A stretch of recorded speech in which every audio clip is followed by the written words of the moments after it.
Communication الفاظ کے بغیر بھی ہوتی ہے.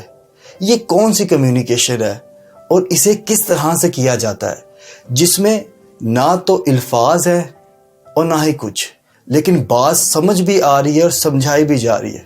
فرض کیجئے کوا پیاسا ہے، آپ کو کس طرح سے پتہ لگ جاتا ہے؟ چیل کو بوٹی چاہیے، آپ کیسے جانتے ہیں؟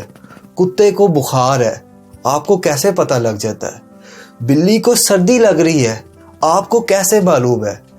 جنگل میں کون سا پودا خوش ہے، کون سا صحت مند ہے، کون سا دکھی ہے، آپ کو کیسے پتہ لگ جاتا ہے؟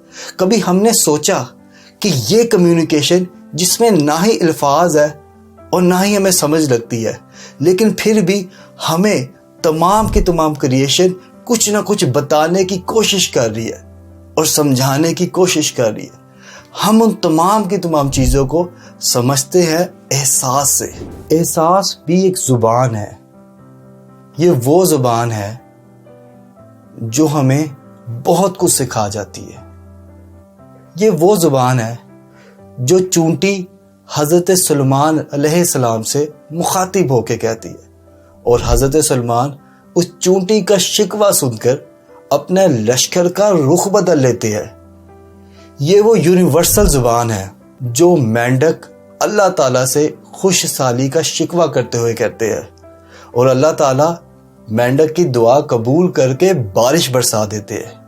یہ وہ یونیورسل دعا ہے جو پتھر میں پڑے ہوئے کیڑا اللہ سے مانگتا ہے، اور اللہ اس پتھر کو نرم کر کے اس کیڑے کی خوراک مہیا کرتا ہے. یہ تمام کے تمام دعائیں، یہ تمام کے تمام الفاظ احساس کے ہیں.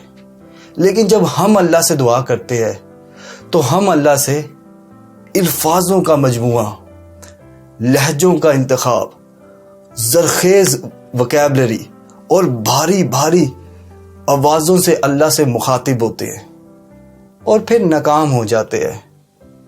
جبکہ وہ اللہ جو ہمارے دل و دماغ میں ہے، ہمیں خاموشی سے اس کی طرف دیکھتے ہوئے، اس کی طرف دھیان کرتے ہوئے، دل و جان فوکس کرتے ہوئے اس سے دعا مانگنی چاہیے.